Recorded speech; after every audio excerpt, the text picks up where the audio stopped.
vamos a intentar un intercambio intergeneracional. Las perspectivas de los mayores y de los jóvenes hay que conjugarlas. Hay que establecer un diálogo constructivo. Y tengo realmente mucha curiosidad por saber qué ideas nos van a desarrollar los jóvenes, qué ideas nos van a poner sobre la mesa, cómo se imaginan ellos que tiene que ser esta Europa que de alguna forma estamos todos construyendo precisamente para ellos. Muchísimas gracias por participar. Es un placer que utilicéis este espacio Bertelsmann y no nos olvidemos de que la Europa que queremos no se va a hacer sola. La hemos de hacer, como decía antes, entre todos, de forma colaborativa. Y actos como el de hoy nos van a acercar un poquito más al futuro de Europa que todos deseamos. Muchas gracias. Bueno, pues muchísimas gracias. Después de la bienvenida que nos ofrece el señor Belil de la Fundación Bertelsmann, quería dar las buenas tardes y agradecer al presidente González, embajador Dodd, el señor Brock, que se está conectando aquí en estos momentos, Belén Becerril, nuestra coponente hoy, a los profesores, a los estudiantes, a los participantes y los jurados del concurso Mi Europa 2030. Buenas tardes a todos los que estáis aquí y los que nos seguís a distancia. Es un placer estar con vosotros y vosotras para participar en este evento que hemos llamado Una amistad llamada Europa. Enseguida os explico en qué consistirá el evento, pero primero déjame que agradezca a las instituciones y personas que nos acompañan y que lo han hecho posible, la Fundación Bertelsmann, que nos acoge en la sede de la Embajada Alemana, la Fundación Felipe González, la Fundación Konrad Adenauer, es global y, por supuesto, la oficina en Madrid del Consejo Europeo de Relaciones Exteriores. También nos sigue la Universidad de Navarra, la Universidad de Sevilla, la AI University y todas las organizaciones europeístas que han colaborado. Gracias, Susana del Río, que está también por aquí. Ana Palacio, que ha sido también la madrina de los concursantes en este concurso Mi Europa 2030, a cuyos ganadores premiaremos hoy. A pesar de las limitaciones impuestas por la pandemia, creemos y queremos que hoy sea un día festivo. Celebramos, como señala el evento, una larga amistad. Una amistad entre dos países, España y Alemania, que tanto y también han trabajado por la unidad europea, pero también una amistad entre dos líderes, entre el presidente Felipe González y el canciller Kohl, que también personifican la posibilidad de trabajar juntos por Europa. Y lo hacemos justo en el momento en el que está a punto de concluir una presidencia alemana muy exitosa de la Unión Europea. Por lo tanto, en esta primera parte del evento, primero Belén Becerril, profesora de Derecho en el CEU, directora del Real Instituto de Estudios Europeos del CEU y autora del libro Una Alemania en Europa, discursos e intervenciones de Helmut Kohl, y yo mismo, que acabo de publicar en la Fundación Felipe González un trabajo llamado Con los dedos de una mano, Felipe González y Helmut Kohl, historia de una relación especial, conversaremos con el presidente González y el señor Elmar Brok, compañero de partido y de experiencias políticas de Helmut Kohl y con una larga trayectoria como eurodiputado en el Parlamento Europeo, sobre cómo España y Alemania, presidentes González y canciller Kohl, construyeron Europa.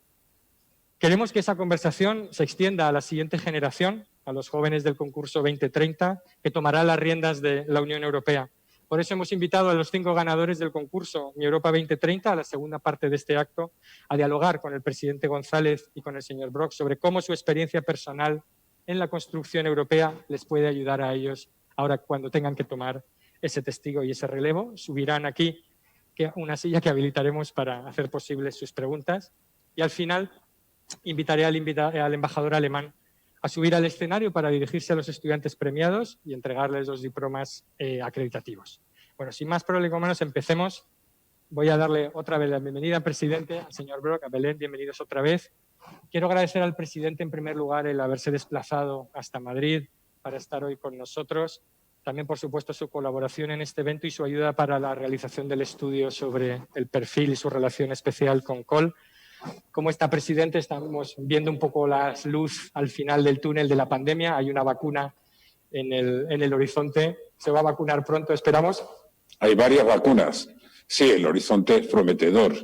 El esfuerzo científico ha sido fantástico y yo estoy absolutamente dispuesto a vacunarme.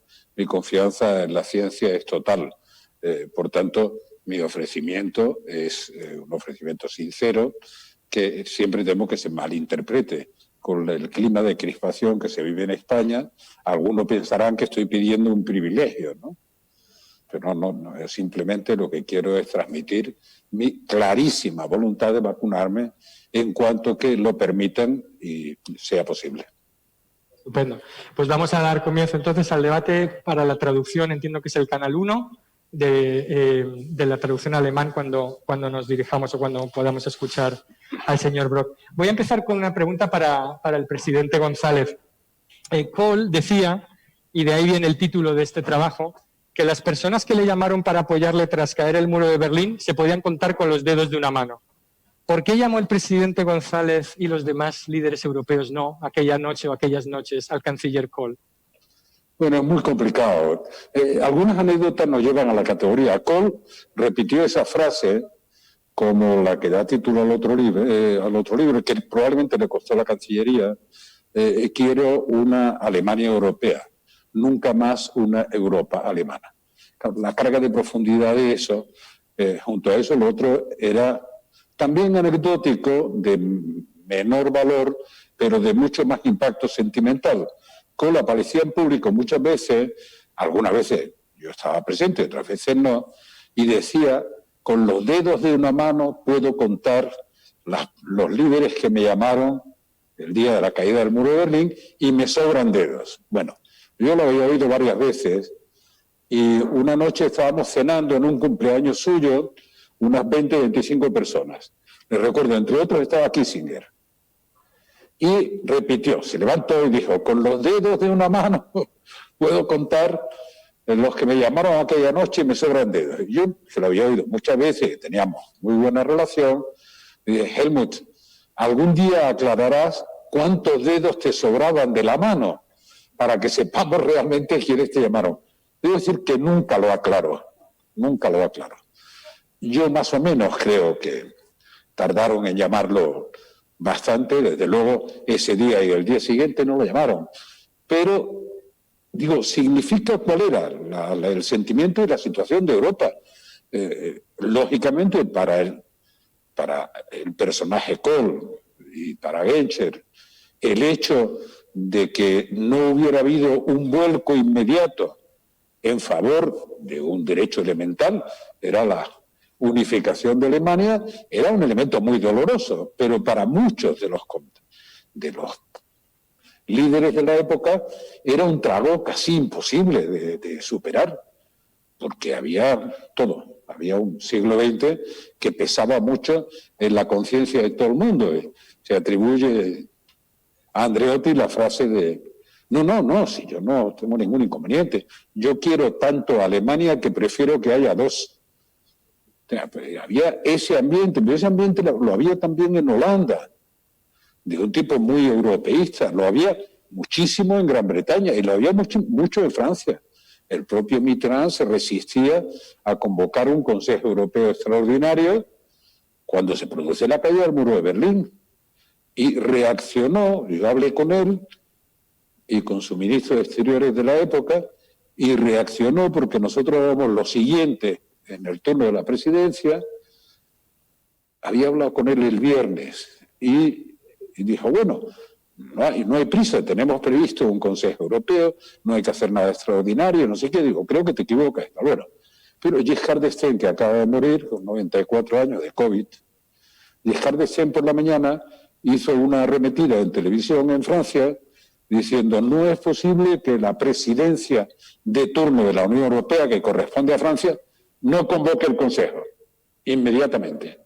Este acontecimiento es un acontecimiento histórico, era obvio, y entonces inmediatamente reaccionó Mitterrand. Nada de lo demás le hizo mella, pero inmediatamente, a la media hora o a la hora, hizo aquello que se llamaban las petites phrases. Hizo su petite phrase diciendo, estamos en consulta con la Troika para convocar el Consejo de forma extraordinaria. Acaba de decir que no, ¿eh? Y se fue a ver a Gorbachev, lo hicimos, el lunes, era un viernes, sábado cuando dijo eso, el lunes hicimos una cena. Y fue a ver a Gorbachev, que todavía está de testigo, que no, ninguno de ellos estaba en contra, pero creían que eso sería un proceso de décadas. Ocurre, con perdón, vamos a ver. Yo lo decía muchas veces, el caballo de la historia pasaba al galope, pero a un galope sin jinete. Realmente estaba completamente desbocado. Entonces, los que tuvieron el talento de montar el caballo fueron capaces de reconducir esa galopada loca. Y ese talento lo tuvieron líderes en aquella época, como Kohl, como Genscher, como Willy Brandt, como Helmut Schmidt. Sin embargo, había una generación más joven en todos los partidos que no estaban tan de acuerdo. Los que llamaban los nietos de Brandt, por hablar de mi tribu, no estaban tan de acuerdo. Por tanto, eso significa con los dedos de una mano. Con los dedos de una mano puedo contar y me sobraban dedos. Yo me divertía diciéndole, cuentas cuánto te sobraba. Muy bien. Belén, adelante. Bueno, en primer lugar, muchísimas gracias a todas las instituciones participantes, embajador y presidente González. Es un honor estar aquí en esta mesa. Nacho, muchas gracias. Yo querría hacer dos breves reflexiones, ¿no?, con ocasión de esta publicación que hemos hecho con el apoyo de la Fundación Konrad Adenauer, que en realidad lo que hace es recoger los discursos, las intervenciones, las ruedas de prensa, ¿no?, los grandes momentos políticos de Helmut Kohl, ¿no? Y quiero remitirme en primer lugar a un texto que encontramos en la Fundación en Alemania, que son las palabras que pronunció Helmut Kohl, ¿no?, aquel mayo de 1983, ¿no?, en ese encuentro que sería tan fructífero, ¿no?, y que realmente es el principio de una amistad política, ¿no? Y creo que es un momento muy bonito porque son 2 páginas apenas, es el brindis que pronuncia Kohl, y dice 2 cosas, Nacho, que tú cuentas en tu artículo. Una, el presidente González y yo estamos de acuerdo en relación con los euromisiles y con la doble decisión de la OTAN, con los misiles de la OTAN en territorio alemán, ¿no? Ahí está el compromiso del presidente Felipe González, que es tan importante apoyo para Kohl. Y también apoyaremos la solicitud de España, seremos vuestros abogados, defenderemos vuestro interés, ¿no? Ese doble apoyo. Y hay algo muy especial también en ese brindis, que es un recuerdo de Ortega y Gasset por parte de Helmut Kohl, que es algo, Nacho, que me llama la atención, que también está en tu papel, ¿no? Parece que Ortega, que había defendido, ¿no?, que había soñado con un futuro europeo para España, reaparece en escena en el momento en que ese encuentro hace posible, en realidad, que se abra la puerta por fin a España y el último tramo de las negociaciones, ¿no? Y recuerda a Ortega y ese viaje en 1949, cuando Ortega viaja a Hamburgo y dice: creemos en Alemania, dice Helmut Kohl, en el momento más aciago de nuestra historia, cuando nadie confiaba en vosotros, vino un español y nos habló de esperanza. Dice, de un gran salto por encima del horizonte histórico. También nosotros queremos ahora eso para España. Yo creo que dice mucho porque habla de un pasado difícil de España y de Alemania, y un pasado que se queda atrás en gran medida por ese sueño europeo compartido, ¿no? Y por eso está también en el origen de ese entendimiento franco-alemán, en esa historia difícil y en ese proyecto de futuro ligado a Europa. Que Ortega Gasset menciona con esas palabras, ¿no?, de Europa es la solución, y Helmut Kohl, ¿no?, a su manera, ¿no?, una Alemania europea y no una Europa alemana, ¿no? Y bueno, creo que es un momento precioso, ¿no?, que está ahí recogido en esas páginas y quería recordar. Y para continuar, quería preguntar al señor Brok, que aquí nos acompaña en la pantalla, sobre el liderazgo de Kohl, porque me parece a mí que el Kohl consigue 2 cosas que hoy parece, ¿no?, a toro pasado hechas, pero que en aquel momento parecían imposibles, ¿no? Una reunificación alemana en menos de un año, con casi todos los gobiernos europeos inicialmente en contra, y por otra parte algo no menos difícil, que es que la opinión pública alemana aceptase renunciar a su moneda en favor del euro, ¿no? ¿Cómo es posible, cómo fue posible ese momento de liderazgo, ¿no?, para que él venciese obstáculos de tal relevancia en Europa y en la propia Alemania.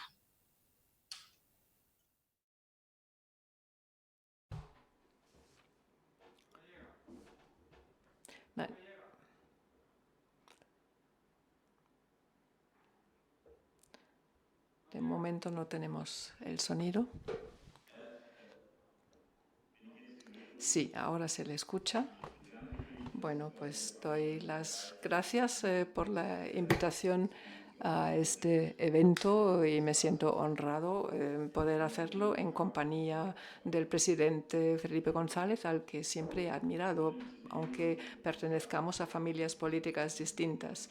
Y para añadir algunas palabras antes de contestar a la pregunta, pues Helmut Kohl muchas veces me ha dicho que en la cumbre decisiva en 1989 en Estrasburgo, algunos de sus amigos cristiano-demócratas le abandonaron, mientras que los dos socialistas, Felipe González y Jacques Delors, presidente de la Comisión, le apoyaron. Y esto es algo que nunca olvidaremos, que el presidente González en aquella situación nos apoyara de una forma tan decisiva en esta fase determinante para la unificación alemana. Y creo que yo he empezado a admirar a Felipe González mucho antes. Leí en alguna ocasión que en un debate de la Internacional Socialista bajo la presidencia de Felipe González sobre los derechos sociales en Europa, debe haber sido a principios de los 80 en Ginebra, pues que él, que había vivido en una dictadura, sabía que sin los derechos civiles, sociales y el Estado de Derecho, todo lo demás carece de sentido. Y creo que estos valores básicos son los que unieron a ambos líderes, y es lo que explica la doble decisión de la OTAN, que Felipe González lograra la permanencia en la OTAN y que jugara este papel tan importante en la unificación alemana y en la introducción del euro.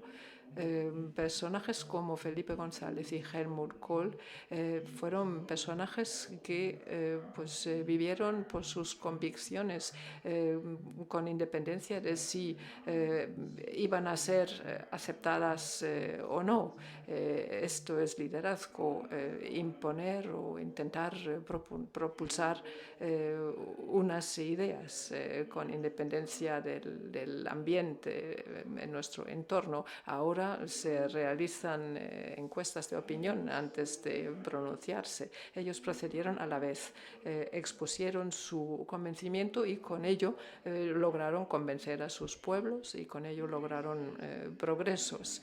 Y esto es algo importante hasta ahora. En la crisis del virus vemos que no podría haber ningún progreso para Alemania,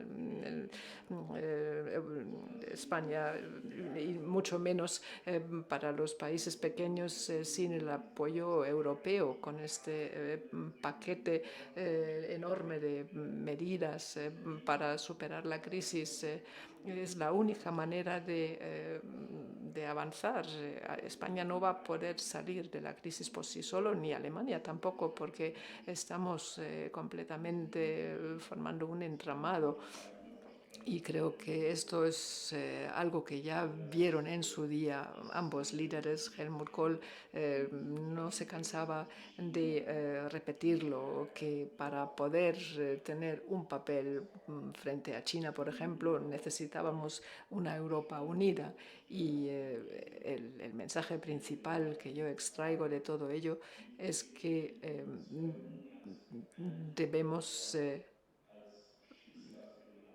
vivir ahora en una Europa entendiéndola como una comunidad unida por un mismo destino. Hay demasiados líderes políticos que no encuentran nada positivo que decir a Europa. Ellos siguen participando mal que bien. Ojalá se supere la resistencia de Polonia y Hungría en estas próximas horas, y parece parece que el paquete de medidas de ayuda se va a poder aprobar mañana en la cumbre, pero la mayoría de ellos a la vuelta a sus casas siguen insistiendo en sus propios derechos frente a Europa, sin hacer hincapié en el valor común de una Europa unida que vale muchísimo más que los papeles de los estados nacionales. Esto no significa dejar de defender los intereses propios, pero en la mayoría de los casos estos intereses solo se pueden lograr con la ayuda europea. Y esto es lo que Helmut Kohl me dijo en una ocasión cuando yo era negociador del Parlamento Europeo al negociar el Tratado de Ámsterdam. Pues él me dijo, bueno, hacer lo que queráis, lo haréis bien, pero siempre recordar lo siguiente. En la última noche de las negociaciones, Alemania va a estar del lado de los países pequeños. Y creo que este es el punto importante, la confianza entre vecinos, que no exista esa sensación de que los grandes se imponen a los pequeños, sino que todos obran en un interés común para hacer avanzar Europa, para lograr progresos para Europa. Y por esto quisiera pedirle al presidente González que todavía nos dé alguna que otra lección para ver si lo conseguimos. Muchas gracias. Muchísimas gracias, señor Brok. Señor Brok, yo quería recordar, aprovechando lo que contabas del primer encuentro bilateral en el 83, cuando la famosa crisis de los misiles, es que efectivamente se entendió mal que yo apoyara el despliegue de los Pershing frente al despliegue que acababa de hacer la Unión Soviética de los SS-20. Estoy hablando, para que vean un salto en la historia que tiene interés, del despliegue de los misiles de medio alcance. España no estaba afectada por esa polémica, pero me parecía que era imposible que la OTAN no respondiera a un despliegue de misiles del Pacto de Varsovia, mientras que los demás se quedaban pacientemente esperando ese despliegue, repito, de medio alcance. Luego, varios años después, ya con Gorbachev en el poder y con los pactos, el escenario cambió. Y entonces había que renovar los misiles de corto alcance, que era una posición. Esos misiles de corto alcance en Alemania se conocían como los misiles que solo matan alemanes, porque estaban desplegados en la Alemania del Este y tenían un alcance pequeño, por tanto no afectaban. Las armas nucleares afectan a todos, al resto. Bueno, y había una previsión de renovar los misiles de corto alcance, y recuerdo la insistencia de Margaret Thatcher en que se cumpliera el compromiso del nuevo despliegue de misiles de corto, a lo que se oponían con razón Helmut Kohl y Genscher. Estábamos en una política claramente de apertura y de desarme con Gorbachev. Era inimaginable que hubiese un incremento, lo que hacer es presionar para que desaparecieran todos los misiles de corto. Y en medio de ese sándwich de Margaret Thatcher presionando el despliegue y Helmut Kohl y Genscher negándose a que se precipitara esa decisión, en medio de ese sándwich estaba George Bush, una fotocopia, el original. Y estaba realmente abrumado porque no sabía qué hacer. Tuvimos una bilateral, Helmut y yo, y Helmut era una persona muy emotiva. Pero encontrarte con una persona emotiva, pero con una talla mediana o pequeña, es menos impresionante que encontrarte con una personalidad de 130 o 140 kilos emotivo. Él era muy emocional, mucho. Y estábamos en su despacho, queríamos hablar de unos temas bilaterales y de otros europeos, con una gran complicidad basada en una amistad que, si queréis, os doy la clave luego. Pero la clave de por qué se puede uno poner de acuerdo con personas que son ideológicamente de otros partidos, pero en todo caso estábamos en el despacho y él dijo, bueno, todos estos asuntos que tenemos pendientes pueden esperar. Hoy quiero pedirte un favor, y es que llames a George Bush y lo convenzas para que no se desplieguen los misiles de corto. Bueno, yo trataba de calmarlo, veía muy emocionado. Se levantó de su silla de despacho, se acercó a un mueble que había allí con una Virgen Dolorosa, con un soldado alemán en los brazos. Y se acercó, lo puso allí encima. Le dije, oye, mira, en todos los sentidos de la palabra, Helmut, tú tienes más peso que yo para hablar con Bush. Pero no, cuando no estaba de humor, no estaba de humor.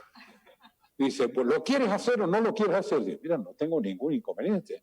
En cuanto que vuelva a Madrid, hablo con Bush. Dime qué quieres que le diga.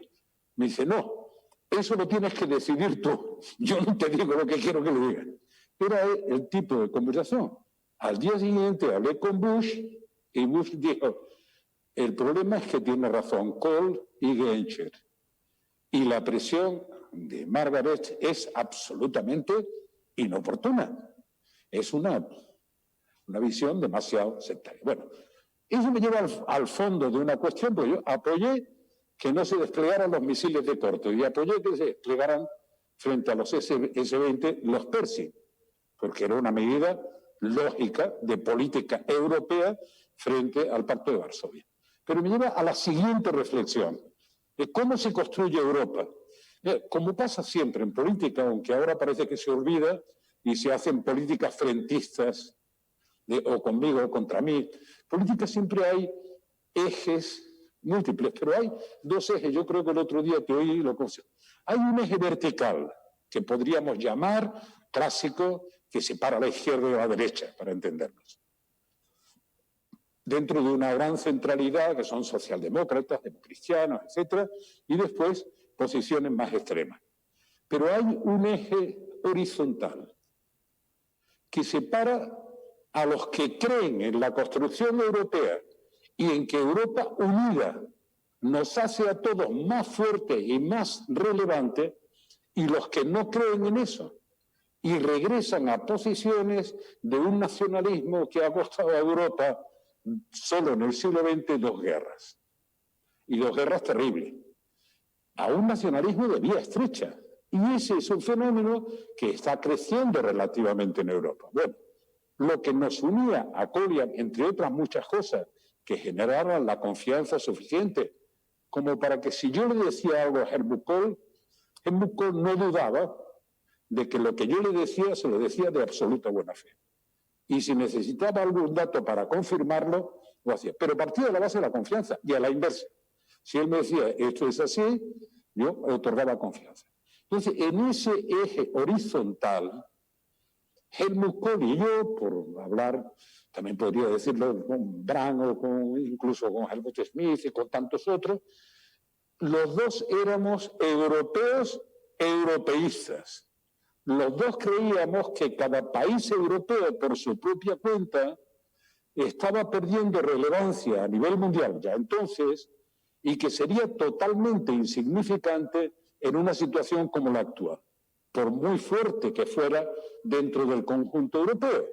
O sea, que nosotros creíamos que ese pequeño rincón suroccidental de Asia, de Eurasia, que algún día representaba valores universales, y que ese pequeño rincón, que va a representar el 5,5% de la población mundial, solo significaría algo si se mantenía juntos, si compartían un espacio público progresando en compartir soberanía. No para abandonar la soberanía, en compartirla con los demás para tomar decisiones que pudieran pesar como 500 millones de seres humanos en un escenario mundial como el que estamos viviendo. Eso es lo que preveíamos. Y eso es lo que nos unía. Por tanto, frente a eso, el vertical tenía menos trascendencia.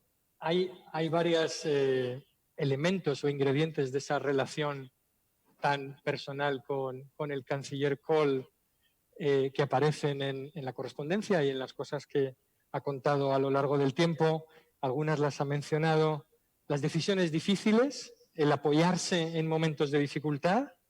También están los afectos, ¿no? Porque como Kohl decía, se gobierna con los votos de millones, pero se vive con el afecto de pocos, ¿no? Yo a Kohl. ¿No? ¿Lo decías? Perdón. Cuando iba a perder las elecciones. Los afectos, las decisiones difíciles, también algo de la soledad del poder, ¿no?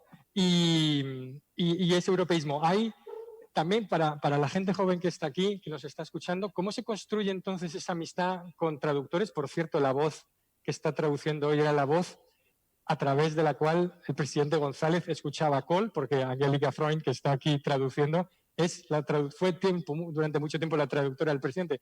Dos personas de generaciones distintas, ideologías distintas, que se encuentran en esa conversación como Europa. ¿Cómo se construye esa amistad con traductores por medio? ¿Cómo? Está repitiendo lo que decía Kohl, de que éramos de generaciones distintas. Y yo le explicaba que no era tan verdad, que no éramos... Y al final encontré una explicación que fue la única que lo convenció, porque la explicación era completamente irrebatible. No sé si la recordé hace poco tiempo. Imaginaros la Primera, la Segunda Guerra Mundial. Se movilizan desde jóvenes de 18 años hasta hombres de 36, de 38, incluso de más de 40 se movilizaban. Pues imaginaros, un joven de 18 años y un hombre de 36 luchando en la misma guerra y compartiendo la misma trinchera. Cuando se acaba esa experiencia vital terrible compartida, los dos son veteranos de la misma guerra. No son una generación y otra, son una experiencia vital compartida que los une más que los falsos discursos ideológicos. Lo que más nos unía a Kohl y a mí es que teníamos una percepción de esa experiencia vital mucho más compartida que la diferencia de edad. Pero nunca encontré la explicación hasta que les dije los veteranos de una guerra que han luchado en la misma trinchera y sobreviven, aunque haya una generación entera de diferencia entre ellos, son de la misma generación por su experiencia vital compartida. Eso es lo que a mí realmente, digamos, conceptualmente, después, desde el punto de vista personal, nunca Kohl dejó de preguntarme la primera pregunta que me hacía cada vez que me veía por el señor Felipe González Senior, el padre. Nunca. Una cosa muy significativa. Él necesitaba una relación que fuera una relación, si podía tenerla, de amistad. Y cuando no la podía tener, no era capaz de confiar. Por tanto, entre nosotros hubo una relación de amistad personal, que, digamos, estalló en el funeral de Willy Brandt, cuando me invitaron, después lo tuve que hacer en el funeral de Kohl, cuando me invitaron en Berlín a los honores de Estado de ese funeral en el Bundesrat, que era la primera vez que en aquella tribuna hablaba un extranjero. Entonces a mí me invitaron como el amigo internacional de Willy Brandt. Y yo hice una intervención de 5 minutos y medio, 6 minutos, y venía de negociar los fondos de cohesión en Gran Bretaña. ¿No creéis que venía de aquellos famosos fondos de cohesión? ¿Cómo le llamaban algunos? Dicen, el pedigüeño. Bueno, yo llegué a Berlín, hice esa intervención y en primera fila estaba el canciller Kohl y presidiendo la sesión el presidente. Y cuando terminé de hacer ese mensaje de 5 minutos de despedida a Willy Brandt, a Helmut Kohl le llegaban las lágrimas a todo el pecho. Se ha quedado profundamente emocionado por una intervención de 5 minutos. Bueno, ese era Helmut Kohl. Tenía esa dimensión humana, personal, que era, bueno, era un valor añadido. De tal manera que si yo le decía algo a Helmut Kohl o él me lo decía a mí, digamos que partíamos de la base de que lo que decíamos era de verdad lo que pensábamos y respondía a la realidad. Eso en las relaciones políticas, sobre todo las internacionales, bueno, ahora diríamos en las nacionales también, es justamente lo contrario de lo que pasa cada día. Y es difícil construir algo sin que, puede haber diferencias, pero sin que haya la confianza en que el otro no te considera un enemigo, aunque te vea políticamente como distinto o adversario, pero enemigo no. Pues Belén, antes de dar paso a los compañeros que quieren subirse a la trinchera europeísta con el presidente González para hacer Europas, tenemos un momento para una última pregunta para el señor Brok. Sí, presidente, a mí me llama la atención con qué rapidez sucedió todo en aquel momento, ¿no? La caída del muro, Helmut Kohl presenta su plan de 10 puntos, todavía un poco ambiguo, ¿no? Después viaja a Dresde, ¿no? Y allí ya él siente, ¿no? Y escucha a los alemanes y dice, Alemania del Este, el régimen está acabado, ¿no? La reunificación está en camino, ¿no? Y ese miedo que aquello despierta en todos los líderes europeos, ¿cómo es posible, ¿no, presidente, que desde España se pudiese percibir, ¿no? que teníamos que apoyar ese paso, ¿no? Cuando estaban los otros líderes europeos reticentes, cuando el miedo a Alemania no había desaparecido por completo, ¿no? Una posición de soledad frente a los socios comunitarios y, bueno, y el tiempo probó que no había razón para tener miedo, que Alemania no giraría al este, que efectivamente el futuro de Alemania era una Alemania unida en una Europa más fuerte. Todavía recuerdo a un amigo holandés que me dijo poco tiempo después, algún día te arrepentirás de tu posición. Cual me impresionó mucho, porque realmente pesaba un siglo entero de conflicto, no solo el siglo XX, sino antes del siglo XX, el siglo XIX. Y eso había creado un pozo histórico de desconfianza que era para muchos difíciles de superar, pero al mismo tiempo les producía una ceguera increíble. Dice, mire usted, el muro de Berlín, cuando dice la gente se cayó, no es la caída, lo derribaron. Y además nadie lo previó. Cuando oigáis decir en esos maravillosos estudios que se hacen a posteriori, los que habían previsto la caída del muro, si no se hubieran quedado sin empleo y sueldo, todos los pavos que estaban haciendo previsiones y que no lo vieron. Es que Helmut no estaba en Alemania en el momento de la caída del muro. Si hubiera tenido la mínima información de un acontecimiento de esa envergadura, hubiera estado como muy lejos en su propio despacho. Por tanto, el problema es que, repito, cuando se acelera un proceso histórico y se hace completamente irreversible, no solo para Alemania, para Europa y para el mundo, el único liderazgo posible es conducirlo. Negarlo o rechazarlo es una estupidez, por muchas telarañas que lleves en la cabeza.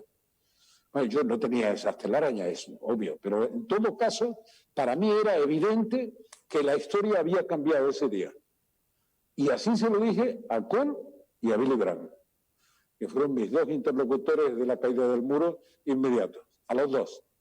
Y por cierto, los dos se emocionaron, y los dos eran bastante emotivos. Los dos se emocionaron por esa posición nítida, clara. ¿Tiene algún mérito esa posición? No tiene un mérito de ver las cosas de una manera distinta, percibirlas como un acontecimiento histórico no reversible. Es más, no está en ninguno de los análisis, pero ya lo digo yo. Yo propuse en el Consejo Europeo de Estrasburgo que la unificación de Alemania se hiciera con la técnica de los fondos europeos estructurales y de cohesión, para que fuera una tarea de todos los europeos la reconstrucción y la unificación. Y Helmut me decía, Genscher, con la ironía que lo caracterizaba, te lo agradecemos muchísimo, pero esto no va a pasar, esto lo tenemos que pagar nosotros y solo nosotros. Y bueno, les decía de broma, el que lo paguen ustedes unificando el valor de la moneda significa que lo pagaremos todos, aunque estos no lo vean. Pues vamos a darle la palabra al señor Brok brevemente para que podamos ir también acompañando a nuestros estudiantes a subir al escenario. Señor Brok, por favor. Sí, muchísimas gracias. Y yo puedo confirmar lo que se ha dicho, estos debates que tuvieron lugar en su día, y también puedo confirmar que es cierto que la situación era tal que la intervención de Felipe González realmente posibilitara la unificación alemana como expresión de un interés europeo. Creo que este fundamento de entonces es algo que perdura hasta ahora. Alemania, dentro de la Unión Europea, había ganado suficiente confianza, que había bastantes países, bastante parte de la población europea que veía con buenos ojos la unificación alemana, pero no así muchos de los líderes políticos, y es por lo que están de agradecer que Felipe González y algunos otros líderes hayan logrado convencer a los reticentes. También creo que efectivamente la confianza personal jugó un papel decisivo. La política internacional, la política europea se nutre de la confianza entre los líderes políticos europeos. Helmut Kohl llegó a decir con una buena política exterior se puede lograr un buen comercio, pero no se puede llevar a cabo política exterior con el fin de posibilitar el comercio mutuo. Creo que esta es una gran verdad. Si lo trasladamos a la actualidad, ahora somos 27 países miembros. Justamente en estos momentos, Ursula von der Leyen y Boris Johnson están discutiendo sobre el futuro de la relación con el Reino Unido. Mañana se celebrará el Consejo Europeo, donde se procurará preparar una conferencia del Future of Europe. No podemos jugar un papel si cada uno de los estados intenta bloquear cualquier decisión. Por ejemplo, un debate sobre el presupuesto entre 27, pues un acuerdo por unanimidad es imposible. En su día, con 6 o 7, pues era posible, pero ahora es imposible, y más aún cuando se produzca la siguiente ampliación y ingresen los países de los Balcanes. Y creo que aquí realmente tenemos que aprender algunas lecciones de aquella época. Tenemos que encontrar de nuevo la valentía para que los líderes de nuestros estados actúen con esta decisión, se encuentren capaces de dar grandes saltos hacia adelante, como en su día lograron Felipe González y Helmut Kohl. Muchísimas gracias. Ahora vamos a pasar a la segunda parte de este evento, donde tenemos el reto de exprimir la sabiduría y la experiencia europea del presidente en poco menos de 25 o 30 minutos. Vamos a intentar hacerlo ágil y que las respuestas sean breves, a ver qué se pueden llevar a casa nuestros futuros líderes que en el año 2030 estarán construyendo el proyecto europeo. Presidente, vamos a empezar. Le presento a Cristina Lomelino, estudiante de Filología. Cristina, adelante. En primer lugar, muchas gracias por la invitación. Estoy encantada de estar aquí.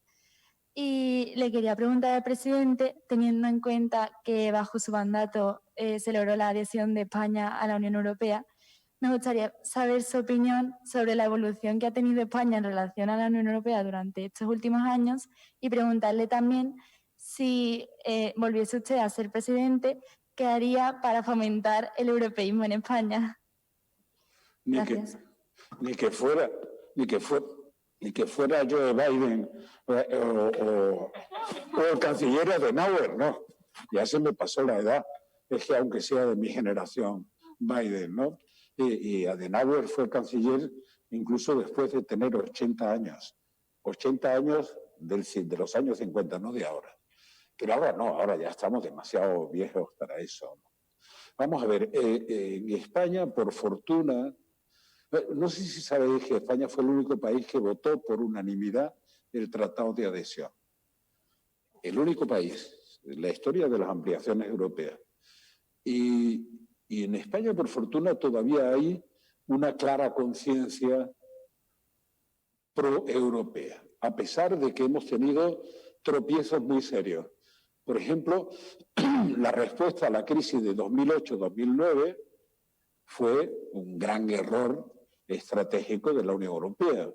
Es decir, añadir más sufrimiento a cambio de nada a una crisis terrible como aquella, pues costó mucha credibilidad en la Unión Europea. Hicimos lo contrario de lo que hizo Obama frente a aquella crisis, por decir el que duró más tiempo. Incluso el Bush empezó con políticas, como es natural, ¿no? Políticas anticíclicas. En Europa hicimos lo contrario. Después vino la crisis migratoria, después vino la crisis del Brexit. Y, por tanto, Europa perdió bastante el sentido de la orientación en la anterior crisis. Y ahora ha vuelto a encontrar el sentido de la orientación, porque saben que de esta crisis tan extraña que estamos viviendo, pero tan profunda, todavía no se sabe cuáles son las consecuencias. Como algunas veces me piden que defina la crisis, bueno, la única certidumbre frente a esta crisis es la incertidumbre. Y como los políticos deberían proveer certidumbre a los ciudadanos, pues lo lógico es que los políticos lo pasen mal. Se les note o no se les note, pero salvo los negacionistas, que parece que todo les importa poco. Por tanto, ¿cómo fomentar el europeísmo? Trabajando. Ya Nacho os ha hecho el favor de deciros que empecéis a pensar en 2030 para haceros cargo. Yo digo, yo no divido a la sociedad por edades. No. Como decía antes en la guerra o en la batalla. No, yo digo que empecéis a haceros cargo ya. No hace falta estar en no sé qué puesto de representación. Creo que hay que hacerse cargo del futuro desde ahora. Además de felicitaros por el premio, claro, hablar del horizonte 2030 es un ejercicio que me encargaron a mí en 2009. Lo decidieron en 2008, recién aprobado el Tratado de Lisboa, que lo presentaron como la solución de todos los problemas que teníamos después de la crisis del Tratado de Ámsterdam, de la Constitución, recién firmado. Al día siguiente se trasladaron de Lisboa a Bruselas y no sé por qué nombraron una comisión que llamaban de sabios, yo no sé dónde estaban los sabios, y que me pidieron que presidiera yo para hablar de Europa Horizonte 2020-2030. Y la primera discusión que tuvimos, muy difícil de superar, es que yo creía que la crisis que estábamos viviendo iba a condicionar el futuro de Europa. Y los demás me decían, cosa que pasaba en todos los países, en el año 2010 esta crisis ya será el pasado. Por tanto, hablemos de otra manera. Así que yo hice ese informe sobre el futuro de Europa. Nunca me he rendido, ni me he resignado. Pienso más en el futuro que en el pasado. El pasado ya pasó. Pero cuando hice ese informe, ya estaba, en aquel momento tenía la seguridad de que era un esfuerzo que conduciría a la melancolía. Porque me lo habían encargado, pero lo metieron en el último cajón de un escritorio y nadie leyó ni siquiera la parte ejecutiva del informe. Por tanto, ¿qué hacer? Lo que hay que hacer es trabajar, y trabajar todos los días, con iniciativas como la que habéis tenido. Hay que introducir capacidad de innovación para los desafíos que tenemos por delante, porque tenemos la pandemia evidente y la pandemia del cambio climático y otras, contra las que tenemos que luchar y enfrentarlas con sentido. Nada de vacaciones de europeísmos, empieza ya. ¿De acuerdo? Inés Romero, estudiante de Derecho y de Económicas. Sí, en primer lugar es un verdadero honor y todo un sueño estar hoy aquí, así que agradecemos sinceramente esta invitación. Y yo quisiera hacer una pregunta al presidente. Uno de los logros más importantes durante su mandato fue el de la ciudadanía europea. Sin embargo, hoy no solo hay muchas personas que no tienen ese sentimiento europeo, sino que con el auge de ciertos movimientos de extrema derecha se está incluso retrocediendo en el sentimiento europeo e incluso queriendo acabar con la Unión o por lo menos retirarse de la Unión.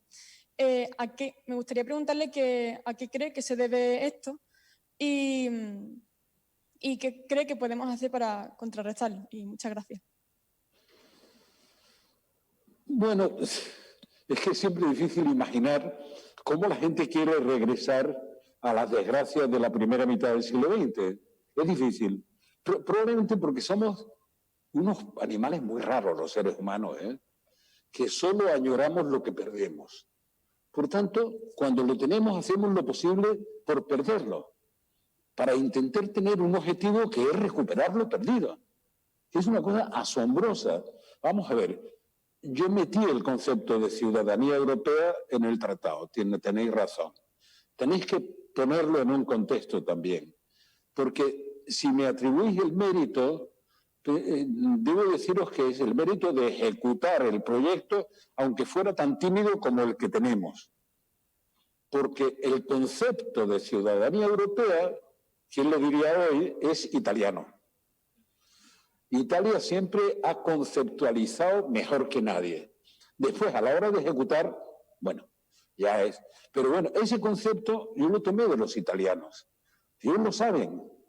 Y lo llevé al Consejo Europeo. ¿Por qué?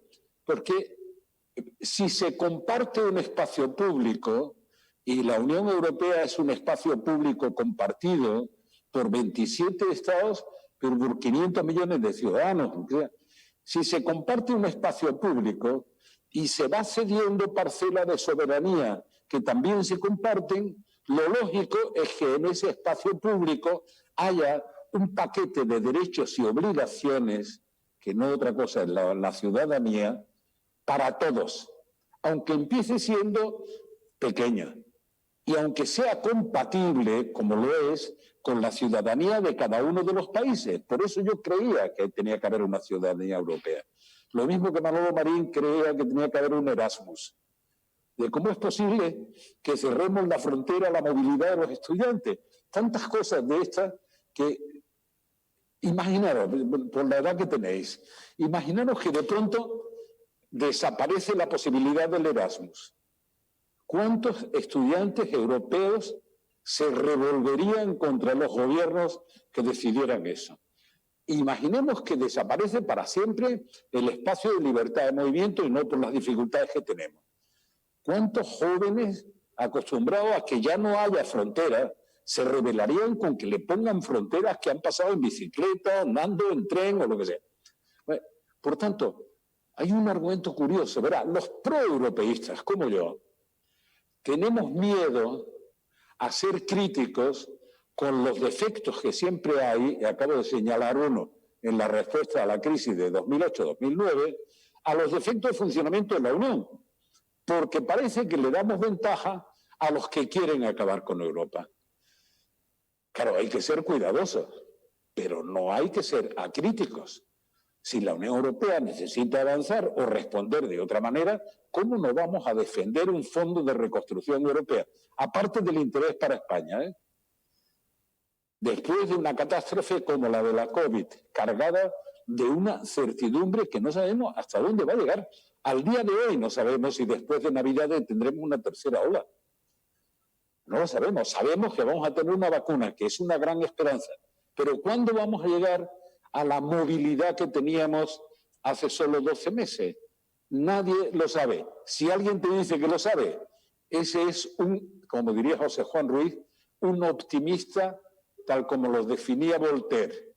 Optimista es aquel que se niega a aceptar la realidad y, por tanto, es incapaz de transformarla. Pues creo que quizás sobre este aspecto de Alemania, que también ha sido un país muy europeísta, pero que también ha visto surgir el sentimiento de rechazo a la Unión Europea, quizá el señor Brok quisiera también responder en parte a la pregunta de Inés. Y si queréis, mientras tanto, vamos cambiando.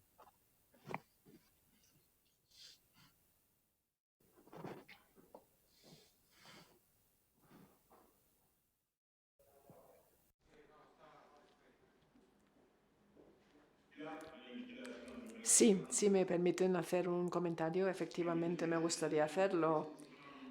Tenemos ahora un populismo que se sirve de Europa y que existe en todos los Estados miembros prácticamente, tanto en el Reino Unido, véase el Brexit, véase las elecciones de Trump en los Estados Unidos. Ahora, en estas épocas de las redes sociales, también tenemos que tener mucho cuidado con los fake news en las crisis tanto del virus como en la migratoria. Se ha visto el daño que estas fake news pueden hacer. Y ha conducido a que hay una parte de la población que ya no cree en la política. Los nacionalismos siempre han existido, solo se pueden contrarrestar mediante una mejor política europea, pero también tenemos que encontrar un modo de fomentar un mejor diálogo en nuestras sociedades. Realmente los gobiernos nacionales tienen que tienen que defender los méritos de Europa más que hasta ahora. Pero lo que sí que me ha molestado últimamente es que realmente, sobre todo con vistas a Varsovia y Budapest, pues que lo que no hemos logrado transmitir de la manera suficientemente convincente de que la democracia implica libertad de prensa, de expresión, etcétera. Y los pueblos deben comprender que la oposición es el gobierno de mañana, que ningún partido debe ser tan fuerte como para imponer su voluntad en contra del Estado de Derecho. Cuando estas relaciones ya no encajan, cuando hay una disonancia allí, pues la democracia va a ser muy difícil de defender. Es algo que me preocupa. Encuestas en Alemania mismo que indican que en algunas partes de Alemania el 30 o el 40% de la población, de los ciudadanos, ya no consideran la democracia una forma de gobernar irrenunciable. Felipe González, que ha vivido una dictadura, lo ha visto con mucha claridad. Yo mismo también, mi mujer nació en la RDA. Muchos de sus familiares vivieron en esa dictadura hasta el año 1989. Por esto, nosotros siempre hemos visto claro que con todas las diferencias entre los partidos, el valor de la democracia y del Estado de Derecho es algo innegable. En estos días lo vemos en los Estados Unidos. Si no existiera un sistema, un poder judicial independiente, las pretensiones de Trump de mantenerse en el poder posiblemente se podrían hacer realidad. El sistema de checks and balances es indispensable. Muchísimas gracias.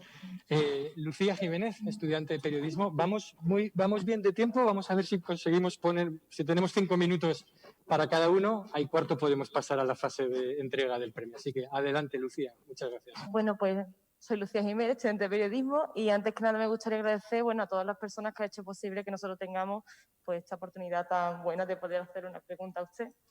Mi pregunta es la siguiente. Alemania y España son dos países que llegaron a la Unión Europea después de un pasado histórico lleno de guerra, y una dictadura y demás. Sin embargo, en Alemania se hizo un corte con el pasado mucho más marcado que en España.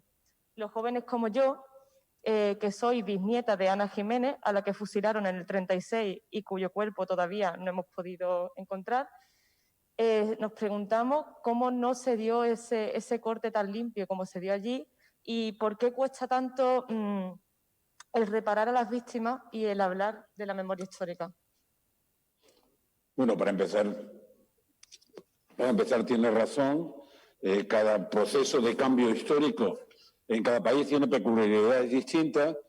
Tú has comparado a Alemania con España, que el problema fue que en España Franco murió en la cama. Alemania terminó con una derrota en una guerra mundial y con lo que se supone que es verdad, que es que Hitler se suicidó. Y pues todavía hay fantasías diciendo que sí o que sí no, ¿no? Pero bueno, lo mismo podríamos hacer, un análisis comparativo con Chile. El dictador Pinochet se le ocurrió arrogantemente proponer un referéndum y resulta que lo perdió. Entre otras cosas, Ricardo Lagos lo derrotó claramente en un debate en la televisión y empezó un proceso de transición. Y un proceso de transición que yo he vivido desde el primer minuto. Lo mismo podríamos decir después de la caída del comunismo de Checoslovaquia. Chequia y Eslovaquia juntas en aquel momento, y yo lo viví con Dušek y lo viví con Václav Havel, que me preguntaban por el proceso en España con una añoranza que no podéis ni imaginar, con el dolor que ambos sentían, un checo y un eslovaco, por esa ruptura que ninguno de los dos quería, uno presidente de la República y otro presidente del Parlamento. ¿El proceso en Chile tuvo alguna ventaja? Pues derrotar en un referéndum a Pinochet, ya me hubiera gustado a mí que hubiéramos derrotado en algún referéndum a Franco, pero no fue así. Entre otras cosas, cuando proponían referéndum, por ejemplo, había circunscripciones en las que votaba el 104% del electorado. Así se votaron algunas de las leyes fundamentales del franquismo. Nosotros optamos por otro camino. En Alemania hubo un periodo curioso, que la gente olvida, donde había un gran silencio sobre lo que pasó. Era una manera de ver la historia que se fue rompiendo. Bueno, hay muchos gestos que han hecho grandes líderes alemanes, pero en España hubo muerte de Franco y un pacto para cambiar el régimen. Es la Constitución española. Y han quedado muchas cosas por hacer. Y es verdad que todavía a mí me produce un dolor especial que las víctimas de una guerra civil son víctimas de un enfrentamiento entre hermanos, para entenderlo. Pero algunos pudieron enterrar con dignidad a sus víctimas, fueran del color que fuera, y otros no tuvieron esa oportunidad. Y pasaron años y años. Y todavía el problema coleará mucho más tiempo, aunque se haga un gran esfuerzo. Entre otras cosas, perdonen que a veces juegue con las imágenes. Y yo creo que, no sé si han visto alguna vez en su vida, pero si no lo han visto lo pueden ver en cualquier parte, el monumento al soldado desconocido. Hay millones de víctimas de todas las guerras cuyo nombre es desconocido.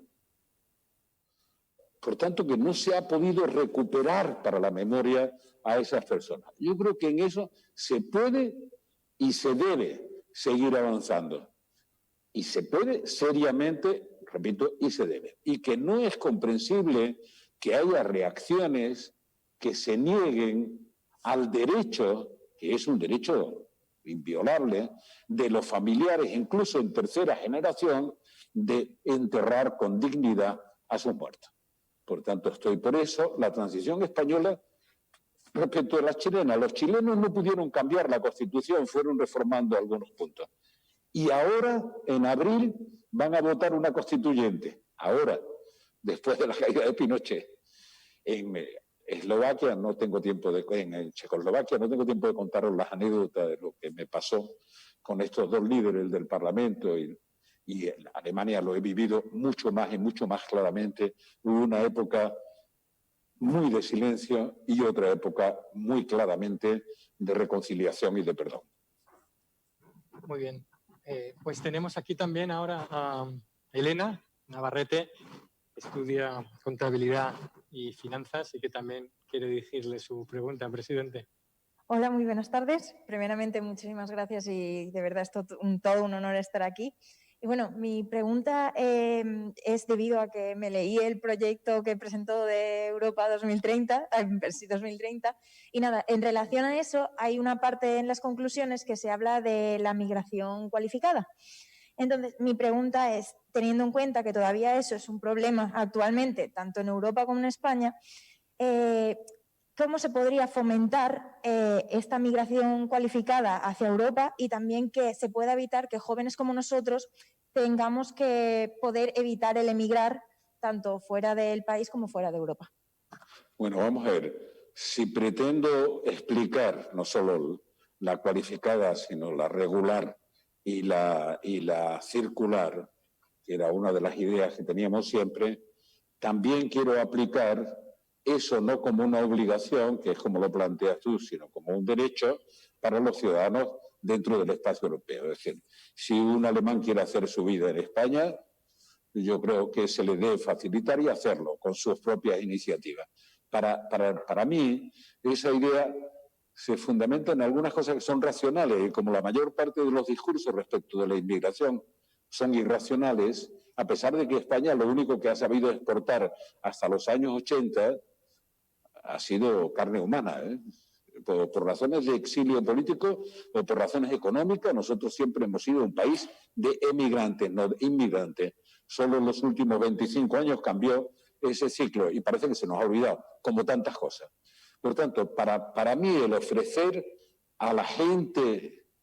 Vamos a ver, el emigrante es el que, dentro de una situación de dificultad, el que más iniciativa tiene. No estoy cualificando por títulos, sino cualificando por lucha por la vida, por iniciativa, por capacidad de generar una esperanza. Bueno, quiere decir que los países con fuertes flujos migratorios, no hablo de la catástrofe venezolana, es un éxodo bíblico más que un problema migratorio, ¿no? Con 5 millones y pico de venezolanos huyendo del país más rico de América Latina, pero no hablo ni siquiera de eso, hablo de la gente que se va de su país, ahora incluso de Marruecos. ¿Por qué vemos, aunque hubiera problemas más complejos, por qué vemos a jóvenes marroquíes ahora presionando más en las salidas? Entre otras cosas, porque se acabó el turismo. Y si uno conoce Marrakech, que es una de las maravillas del universo, se dará cuenta de que Marrakech sin turismo se cayó, se paró. Y en una sociedad que tiene una pirámide poblacional en que los jóvenes, bueno, por tanto ahí hay una presión migratoria. Normalmente migran los mejores. Esa era una propuesta. A mí el dolor que me produce la crisis migratoria, que entre otras cosas puso en cuestión a Angela Merkel en el momento en que tomó una decisión que me parecía absolutamente acorde con los principios europeos, y eso, sin embargo, quebró la confianza de algunos en ella y la cansó. Bueno, pues yo lo que reprocho a la Unión Europea es que no tenga ninguna política migratoria.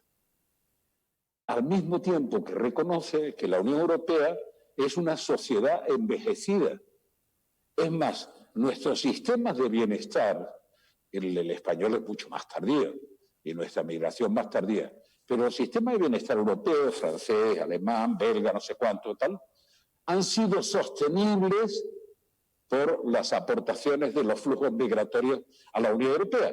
Pero tenemos una gran contradicción y las sociedades viejas tienen a veces la misma tendencia que tenemos los viejos. Es mirar al suelo para no saber dónde ponemos el pie, ¿no?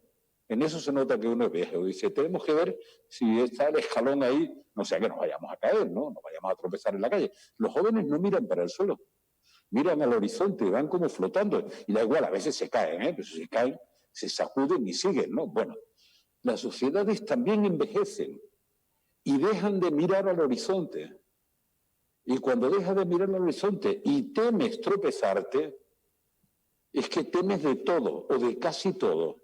Y entonces es más fácil el discurso demagógico contra el que dice que viene a quitarte el trabajo. Por tanto, fijaros, yo no la propuesta que dice, por favor, solo pido a los líderes europeos que tengan una política migratoria europea. Una, la que quieran, pero por favor que no esperen más, que digan qué va a hacer con ese desafío migratorio. Bueno, y el último, pero no menos importante, en este concurso muy desequilibrado de género, como habéis visto, por fin, José Estevez, estudiante de Gestión Empresarial. Buenas tardes. Yo quería comentar un poco sobre la situación del Pacto Verde. Mi pregunta va enfocada sobre mi generación, que, como ya sabe, va a tener como prioridad la lucha contra el cambio climático. Pero también nos preocupa mucho la situación de la creación de empleo, más con el horizonte que se nos plantea después de esta crisis. Y la pregunta va encaminada sobre si considera que vamos a tener que elegir entre priorizar la economía o luchar contra el cambio climático, y si también considera que pueden ser compatibles estos dos objetivos. Vamos a ver, la pregunta es de Bigote, porque es tremenda, ¿eh? Vamos a ver. Yo creo que priorizar economía o lucha contra el cambio climático es un error. Verás, el impacto en el empleo, para entendernos, no va a depender tanto de unas políticas serias de lucha contra el cambio climático, cuanto de los problemas de digitalización, robotización, automatización de la economía, que está en la inteligencia artificial. Eso va a tener mucho más impacto en el empleo. Te pongo un ejemplo de una de las cosas que hace Rocío dentro de la fundación nuestra, que hacemos algunas cosas interesantes y divertidas, le llamamos palancas. Por ejemplo, hicimos una que tenía relación con el cambio climático. Dice, bueno, ¿cómo se podrían crear en España, que me perdonen los gobernantes, yo no me querría estar sufriendo como estaría sufriendo hoy estando al frente del gobierno, porque me parece una de las situaciones más dramáticas para gobernar las que estamos viviendo. Pero estábamos pensando que al menos 450 o 500.000 jóvenes podían encontrar empleo en un proyecto convergente con la lucha contra el cambio climático y, por tanto, con los fondos estructurales europeos, pero con un oficio, con no simplemente empleo precario, ¿no? Por ejemplo, aislando las viviendas habitacionales, los edificios públicos, los edificios privados, aislándolos climáticamente. De tal manera que hubiera un ahorro del 80%, 70 o 80% energético. Si además se le ponen energías limpias y por tanto se están produciendo calefacción o refrigeración con energía limpia, se produciría una auténtica revolución. Hemos hecho trabajo serio y estimaciones. Con crédito a los intereses actuales, créditos, no estoy hablando ni siquiera de fondos públicos. En 7 u 8 años uno podría pagar el aislamiento de su casa por el ahorro del 70%, de su casa o de su piso, del 70 o el 80% del consumo de energía. Os digo un dato más, ya que estáis pensando y sois innovadores, dale vueltas a la cabeza porque el plan se puede hacer y se puede ejecutar en la restauración de todas las grandes ciudades, más en los nuevos planes de vivienda, más en las escuelas, en los gimnasios, en los polideportivos, en todo eso, ¿no? Y se puede hacer con un plan de gobierno que converge con la generación de oportunidades de empleo, no solo para producir esto, sino para mantenerlo a lo largo del tiempo, y es claramente generador de empleo. Lo diré en términos que sean chocantes para algunos de los ideólogos que dominan la cosa. La lucha contra el cambio climático se puede convertir en una gran empresa generadora de empleo y de creatividad. Es más difícil adaptarnos de verdad, y en eso hay que correr más, a la digitalización de todos los procesos económicos. Por tanto, eso nos lo tenemos que plantear con un esfuerzo muchísimo más imaginativo. Como te preocupaba el cambio climático, a mí me preocupa, porque es una pandemia inexorable a la que no prestamos suficiente atención.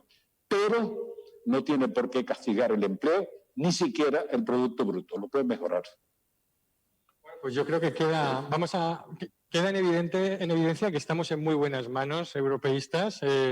Ahora vamos a hacer nuestro brindis. Quiero dar las gracias al señor Brok por haber estado aquí con nosotros. Vamos ahora a invitar a nuestro embajador de la República Federal de Alemania, señor Dodd, a dirigirse a los estudiantes, a conceder estos galardones. Así que adelante, y veremos un pequeño vídeo también del concurso. No sabemos si por europeístas o por ir a Berlín, pero sois los ganadores.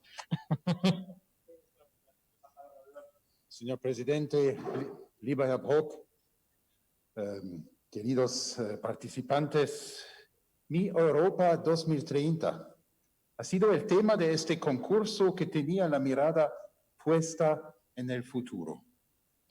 Pero quien quiera modelar el futuro debería incluir siempre también el pasado, ya sea para aprender de él y no repetir errores, ya sea para conservar los logros y continuar desarrollándolos. Hoy hemos escuchado hablar bastante de dos hombres que en su tiempo abogaron por Europa y cuyas actuaciones políticas estuvieron marcadas por la historia de sus respectivos países. En el caso de Helmut Kohl, fueron la catástrofe de la Segunda Guerra Mundial y la máxima consiguiente de que en Europa jamás debía volver a estallar una guerra. Para Felipe González, tras décadas de dictadura, estaba fuera de toda duda que el futuro de una Europa, una España democrática, estaba en una comunidad europea fuerte. Para mi generación, supuso un cambio de época la reunificación de Alemania que al mismo tiempo marcó el final de la división de Europa. La comunidad de Europa Occidental, marcada por la Guerra Fría, se convirtió en una unión de toda Europa que creció rápidamente. Quizás para su generación, 2020 será ese punto de inflexión que deje ver con más claridad que los europeos solo podremos afrontar unidos un futuro incierto y solo podremos llevar la vida que queremos si aunamos fuerzas. También hemos pensado esta entrega de premios de hoy como una cesión del testigo, porque lo que Europa será en 2030 está en sus manos. Europa les necesita y todavía más importante, ustedes necesitan a Europa. Se trata de su futuro. Eso lo han demostrado con sus magníficos trabajos a lo largo del concurso. Sigan apostando fuerte por nuestro proyecto común europeo. Contamos con ustedes. Ahora, antes de invitarles todos a repasar juntos el proyecto, quiero agradecer sinceramente su extraordinario trabajo a todo el equipo de FFR y Es Global, sin cuya pasión y profesionalidad no habría sido posible este certamen. Y muchas gracias a los equipos de la Fundación Bertelsmann y la Fundación Felipe González por su apoyo otra vez estupendo. Estupendo, muchísimas gracias. Vamos a dar un aplauso al embajador.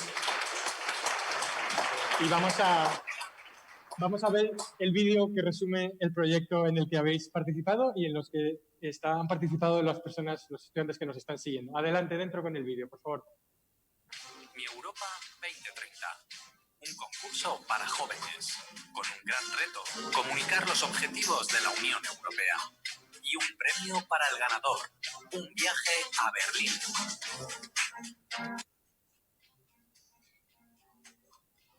¿Cómo será Mi Europa 2030? Es lo que queremos preguntarles a ustedes, porque el futuro es de ustedes, porque serán ustedes los que darán forma a Europa con sus ideas, su creatividad y, claro está, con sus sueños. ¿Qué ha pasado hasta llegar aquí? Quédate y te lo explico. 4 talleres, 24 grupos y 137 estudiantes de toda España. Un hashtag Mi Europa 2030 para todas las redes sociales. El reto momento, si cabe, mayor, porque no es un momento refundacional, no hay que refundar, pero hay que construir. Y lo que se construya os pertenece a vosotros. Cada grupo de estudiantes desarrolló un proyecto para comunicar una de las 4 prioridades de la Unión Europea: la digitalización, el cambio climático, la soberanía y la solidaridad. De todos los proyectos presentados, un jurado de 14 expertos eligió a los 4 finalistas. Europa en 60 segundos trata la solidaridad, el sentimiento de pertenencia y el conocimiento de la Unión Europea.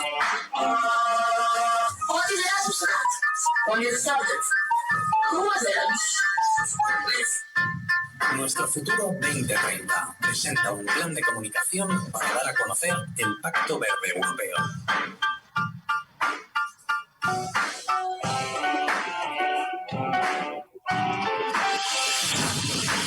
Testimonios de la Europa Rural presenta un diálogo intergeneracional que trata sobre las zonas rurales.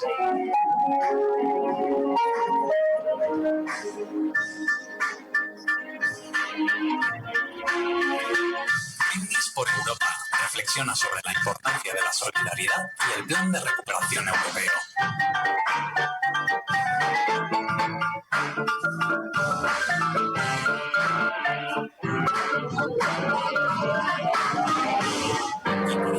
Celebramos una votación del público para elegir al ganador.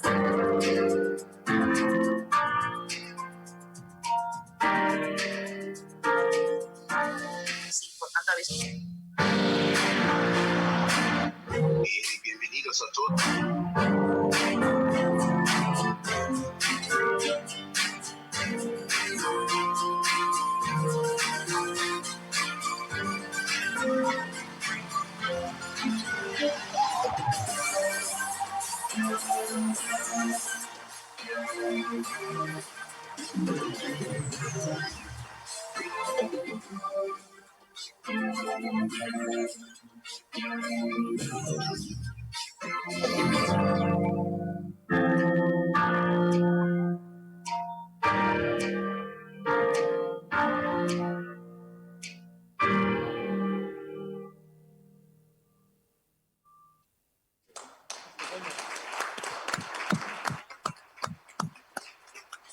La cantidad de trabajos presentados ha sido tan amplia como magnífica, más de 20, mucho más de lo que nos esperábamos. He disfrutado mucho viéndolos y sinceramente me alegro de no haber tenido que ser yo quien tomará la decisión final. Como saben, los diplomáticos tienen tendencia a extenderse en sus discursos, Nacho. Por ello, he quedado muy impresionado de cómo 60 segundos el proyecto del grupo de la Universidad Ramón Llull se puedan compactar asuntos complejos y además de manera que todos los entienden. Me ha fascinado también la gran carga de reflexión y la inspiración que impulsaron los preciosas imágenes de nuestro futuro, un trabajo conjunto de algunos estudiantes de la Universidad Castilla-La Mancha, de la Universidad Autónoma de Madrid y de la Universidad Autónoma de Barcelona, y también la profundidad y la precisión con la que se abordan los problemas de la Europa rural, el proyecto del grupo de la Universidad de Cantabria. Pero es la naturaleza de un concurso que esta tarde solo podamos galardonar a único ganador. Creo que con su trabajo Brindis para Europa, simplemente han conquistado los corazones de las personas. Por cierto, que fueran unas 5.400 las que votaron, si se me permite decirlo. De una manera auténtica y contagiosa, su vídeo transmite precisamente aquello que ha intentado referir ahora mismo, que Europa es nuestro día a día, no solo a la hora de elegir productos en el supermercado, sino sobre todo también en la forma en la que convivimos y, no menos importante, la forma en la que celebramos juntos.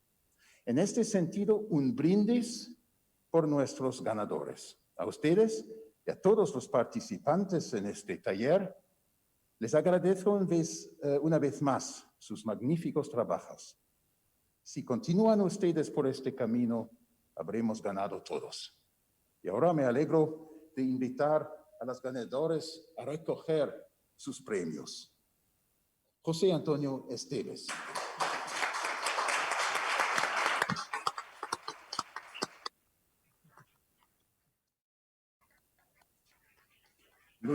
Lucía Jiménez.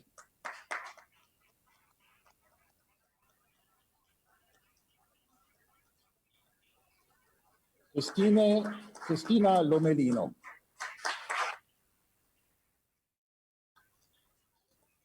Elena Navarrete. Inés Romero. Y otra vez, enhorabuena.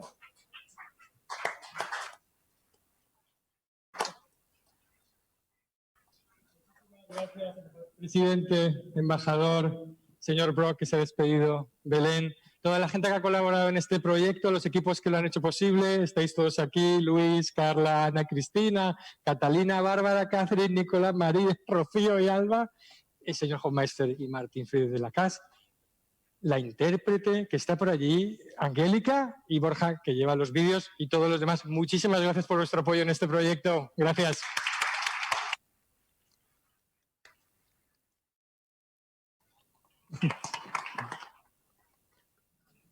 Gracias, presidente.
On the lake beneath the shoreline, to make records with a mobile.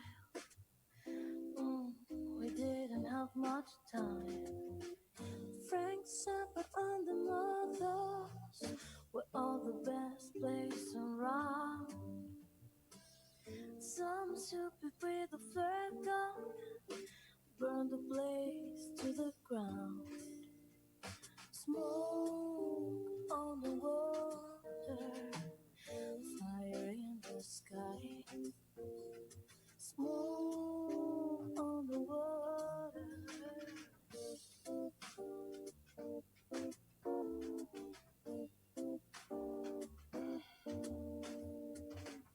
Burned down the camping house. It died with an awful sound. A funky cloud was running in and out, pulling kids out of ground. When it all was so far, we had to find another place. But Swiss time was running out. It seems that we will lose a race. Smoke on the water, fire in the sky. Smoke